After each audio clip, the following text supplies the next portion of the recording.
everybody for coming. Tales of the era. Yes.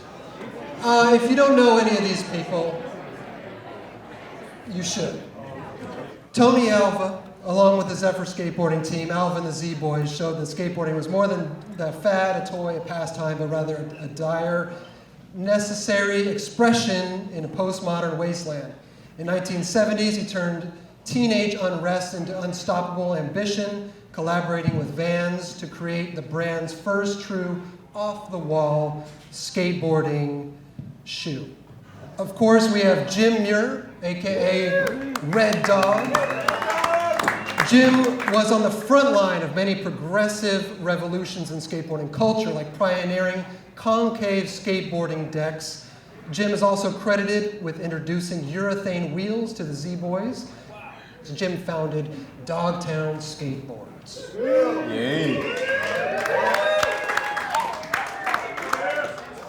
Jeff Ho, regarded as the legendary surf and skateboard shaper, he founded Zephyr Productions, a retail and manufacturing shop in Venice. Also created the Zephyr competition team. Peggy Oki.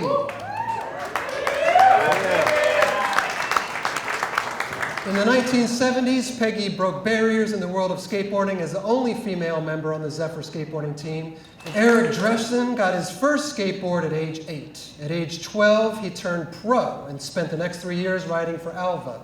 Dresden joined Dogtown Skates. He would become the back-to-back World Street champion. What was it like out there at the POP? Well, the POP was a perfect right and a perfect left, and it was right in the heart of LA.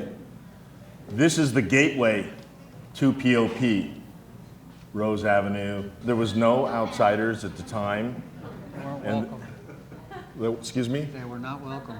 They weren't Tony welcome. says that they weren't welcome, and some of them were not welcome. All I can say is that that set the tone, you know, for the aggressive skating style and surfing style back in the 70s. I had a shop at 2003 Main Street, and that's where I met all these guys. I knew what it was like to grow up and you know, not be a part of anything. And so when I met these kids, they would come in, and I wanted to give them or welcome them, you know, and help them along with their surfing and stuff. We chose Jeff because he was an amazing surfboard shaper, and his talent was like that everybody wanted to be on one of those boards, so we wanted to be associated with Jeff. That's how we ended up gravitating to that shop. Make a long story short, I ended up actually penetrating that kind of side door into the shop and got to meet some of the guys, and Jeff was one of them, you know. To get to POP is a different thing because POP was a secret spot, and you could not see the waves unless you went under the pier. Like, you couldn't see it from the front because it was a huge, Pacific Ocean Park was a huge amusement park, but it was abandoned pretty much at a certain point. It just became like a total like dangerous ghetto kind of thing, you know? And so the dangerous ghetto thing was to get through there, to get to the waves, but then to get to the waves and actually even be accepted enough to be able to paddle out and surf there, that was a completely different level too. Jeff was the key holder, you know, and not only that, Jeff was one of the best surfers out there. He was surfing it backside, which took a lot of courage to actually go down and just get on your rail on a single fin board and just do a gouging backside bottom turn, you know. It took a lot of courage, you know. So respect, you know, Jeff Ho. I mean, that's cool.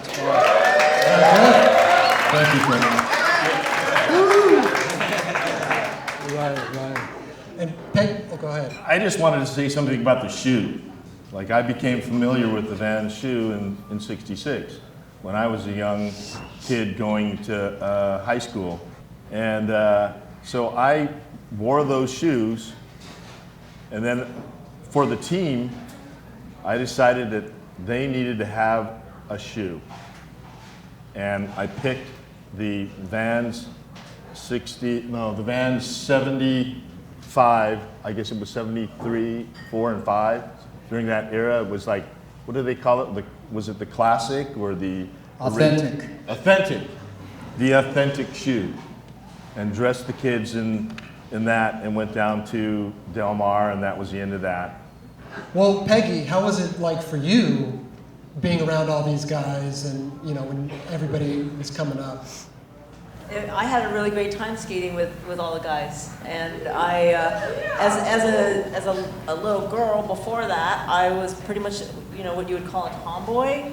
I'd get into rock fights. So the girls on the block with the boys on the block, we'd get into rock fights and things. So I didn't see myself as being lesser or anything because I was a girl. I was just having a great time skating with these guys and all the energy of what we were after. We were so focused on our skating and pursuing all the moves and things that we were doing that, yeah, it was great. It was wonderful. One of the things I wanted to say about Peggy was she was the only female that won, I mean, the only person off the team that had won the first place at Del Mar, and you have to give her props. Absolutely. Because back in the day, she was the hottest woman skater.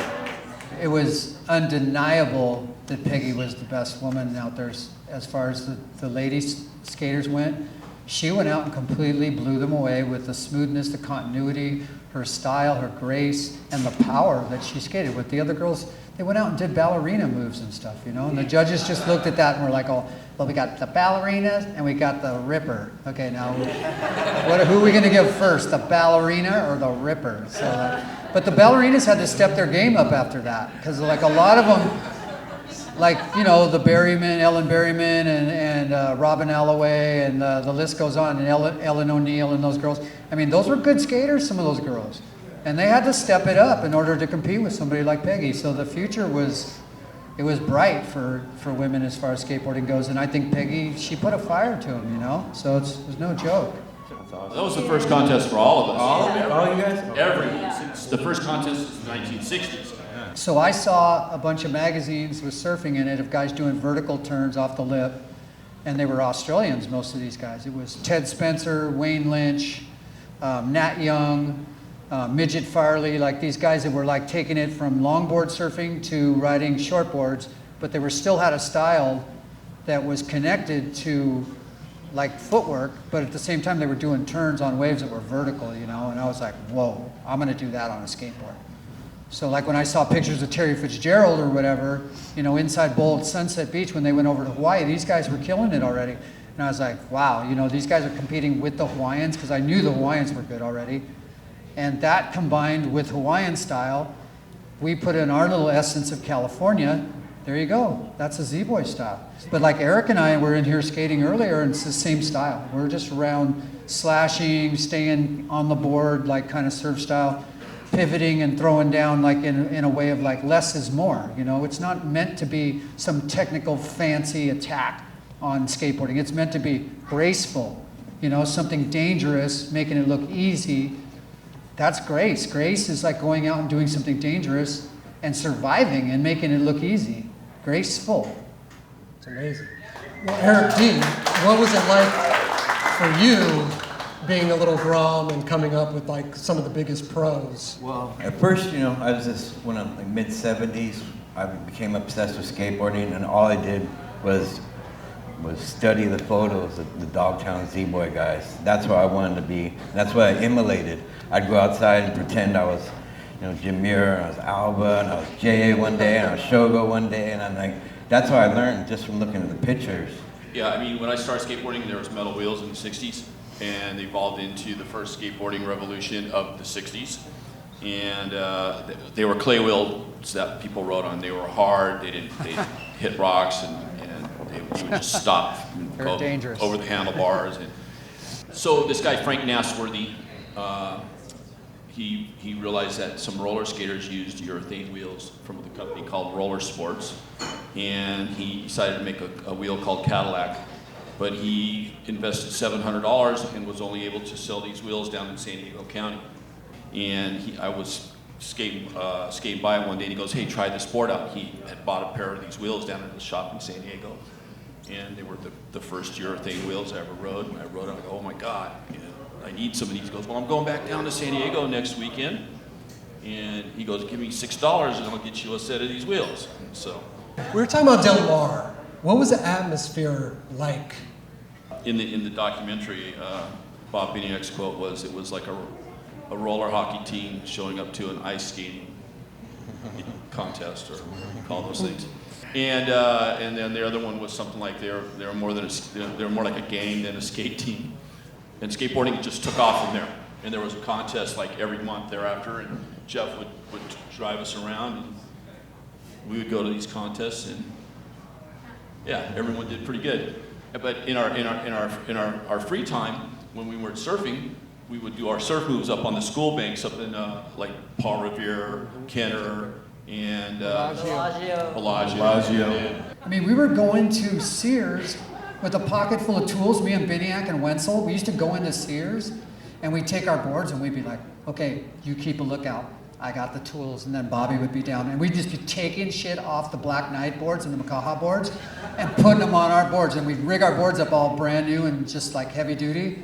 Boom, into the sports department, you know, taking our Zephyr boards or whatever we had, customizing them, and then we'd just be like, whoosh, just right out the door, man, skating down the streets, just high fives, laughing our asses off, you know. You know, there wasn't grip tape back when we used to skate. So we would go to apartment buildings and peel the adhesive grip tape off the steps and then repurpose it onto our skateboard. Or I would go to Busy Bee Hardware and I would get the doily flowers that they put on the bottom of the bathtub.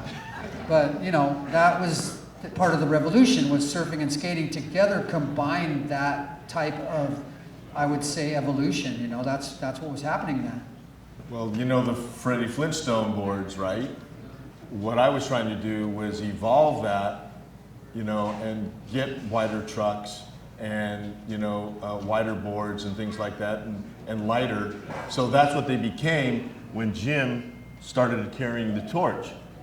I mean, Jim started his company, Dogtown, and I'm really proud of Jim because he's one of the guys. I'm proud of Tony, Peggy, and Eric here because they are at the forefront of our skating industry. First, I wanted to ask Peggy about what you're doing now with the environmental activism and stuff you're passionate about. It's amazing. Once I got into surfing and seeing dolphins and learning about dolphins and how incredible they are and how they care for each other and they're intelligent, and I just felt like I really wanted to learn more and study them. And in the course of that, while I was at UCSB, I also learned about things that were threatening and killing dolphins out there. I just felt that because as a surfer and being in the water with these beautiful creatures, and not necessarily only dolphins, I've also had encounters with whales. There's seabirds, there's so much life in the ocean and so much that we gain from the ocean.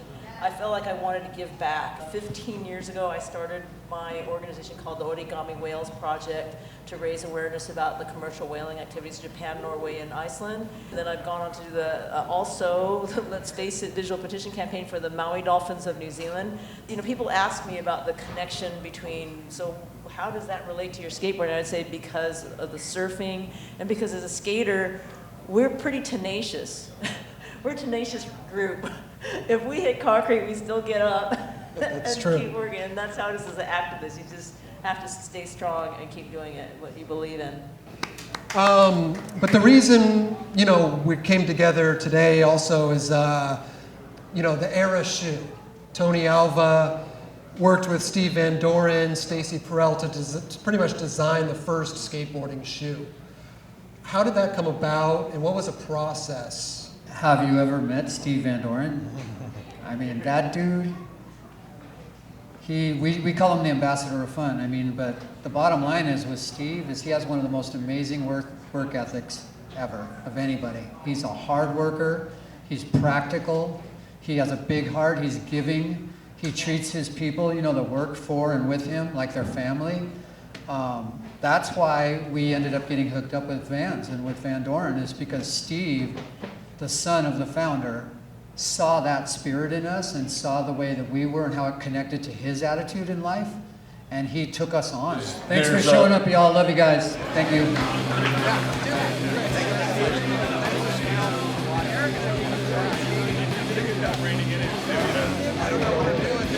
The junior hearing